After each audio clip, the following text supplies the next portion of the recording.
এই কেকটি আমার ছেলের জন্মদিনে আমি ঘরেই বানিয়েছি। এখানে 5টি ডিম ব্লেন্ডার জারে নিয়ে নিয়েছি, 1.5 কাপ চিনি, স্বাদ মতো লবণ, আর আধা কাপ তেল, আর 2 চামচ ভিনেগার। সবকিছু খুব ভালোভাবে ব্লেন্ড করে নেব।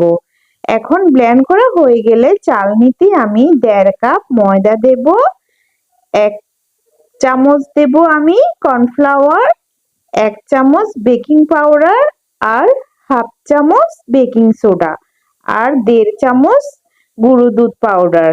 এখানে আমি 2 চামচ কোকো পাউডার দিয়েছি শুধু নর্মাল ফ্লেভারের জন্য। সবকিছু ভালোভাবে চেলে ডিমের ব্যাটারের সাথে মিশিয়ে নেব খুব ভালোভাবে।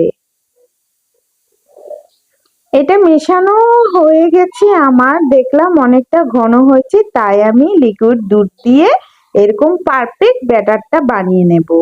দেখুন কেমন হয়েছে। এখানে প্যানে তেল ব্রাশ করে এখন ব্যাটারটা দিয়ে দেব। আমি এই কেকটা বেক করব চুলাতে বালির মধ্যে।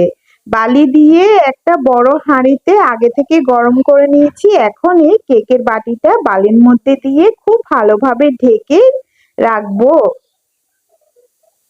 এখন আমি উপর থেকে আবার একটা ঢাকনা দিয়ে চুলার আঁচটা কমিয়ে রেখে দেব 30 থেকে 35 মিনিট। 35 মিনিট পরে দেখুন কত সুন্দর আমার কেকটা একবারে ওভেনের মতো বেক হয়ে গেছে।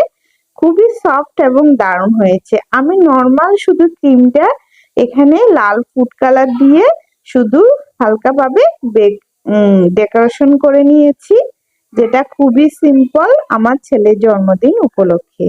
তো কেমন হয়েছে কেকটা অবশ্যই কমেন্ট করে জানাবেন। রেসিপিটা ভালো লাগলে চ্যানেলটা সাবস্ক্রাইব করে দেবেন। ভিডিওটা দেখার জন্য সবাইকে অনেক অনেক ধন্যবাদ।